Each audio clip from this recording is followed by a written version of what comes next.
meron po atang latest kanina na ang mag-asawang Diskaya Nelson, Yung babae. oo, Yung babae lang ata may lalabasan ng warrant of arrest eh. ayun, Siya yung sumurrender sa NBI. sumurrender na yung si Sarah. Si Sarah. Oo.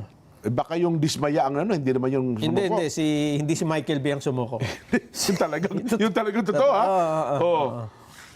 Ayun, so wala pa yung warrant of arrest, Inunahan na niya. sumuko na agad siya sa NBI. Siguro baka para hindi na magkaroon ng problema. Kasi kung minsan dyan, yung pagsiserve ng warrant, nakakababa na ng Oo nga naman, yung kahit nasa public place ka, bigla kang poposasan. Yun. Diba? Oo. Ay, siguro sa kanya, ginawa na niya, no? Oo. Oh. Ito, ibinahagi po ng Pangulo, ito pala sa bandang huli, pinahagi po ng Pangulong Bongbong Marcos na inaasahan umano niyang mailalabas ng warrant of arrest laban sa kontratistang si Sara Diskaya sa linggong ito.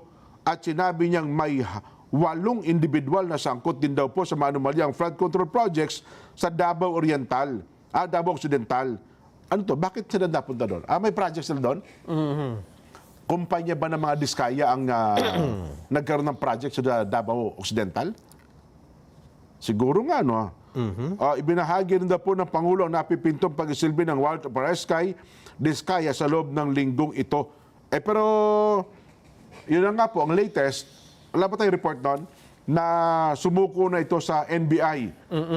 Bagamat wala. Pwede ba yun? Umunahan mo na? Pwede yun. Oo. Kung sabi ng NBI, ba't ka pumunta dito? Gusto ko lang magpalamig dito. Sabi, hindi, alam ko po kasi anya, lalabas ang warrant of arrest. Pwede ba yung gano'n? Unahan mo yung warrant of arrest? Etong sabi ni... meron palang tagapagsalita, si Sara Diskaya. Ha? Sino? Si Attorney Cornelio Samaniego III. Si Atty. Samaniego. Sabi niya kasi, wala kasi siyang tinatago. Ayan. Wala siyang tinatago. Kaya pumunta na siya rito sa NBI. Sumurrender. Oo. Mamaya may report tayo tungkol dyan. Ayun, Yun, si Madeline pala nandun. So, inunahan na niya. Inunahan na. Kasi yung iba dyan, aabangan mo na kung ito'y available, na yung iba nga, diretso na sa korte. Nagpapiyansa ka agad eh. Ang problema, hindi yata ito available itong kaso eh. Ay, kasi kung medyo malaki yung amount, Nelson, Nobel recommended po ito. Yes. So, alamin natin. Diyan si Mads. Wala pa. Saglit lamang daw. Abangan natin yung ating reporter. Pero ang hindi na nga pala nakakulong ang mag-asawang Diskaya, no? Di ba dati nakakontempt sila? Si yung lalaki. Yung Curly. Oo, si Curly. Yung Curly Diskaya pala ang Yes. Yung Sara ang nakakauwi kasi hiniling niya yata na mabantayan yung kaniyang mga anak. Hindi naman siya ang kinontempt. Kaya naman na-contempt si Curly, di ba sa tanong na, bakit wala yung si Mrs. Diskaya? Nagkamali lang siya ng sagot dahil sabi niya may diabetes nagpa-check up Yes. Tapos doon naman pala sa letter ay may meeting.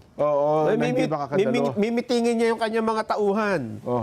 So, yung kanyang pagkakamaling sagot ay walang kinalaman sa corruption, walang flood control project. Kaya siya na... Inconsistent lang doon sa sitwasyon. Bakit? Kaya nga, yun yung pangyayari dyan. Sana tinanong naman sandal, ba't ba hindi kayo nagkakausap? Kayo bang dalawa mag-asawa, magkasama pa? Ang sabi tuloy, di ba?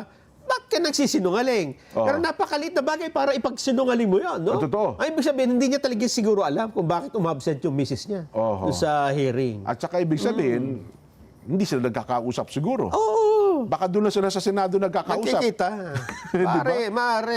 Maring meron silang... Usaping pampamilya. Siguro, hindi naman maunawa ng mga senador yun, siguro. No?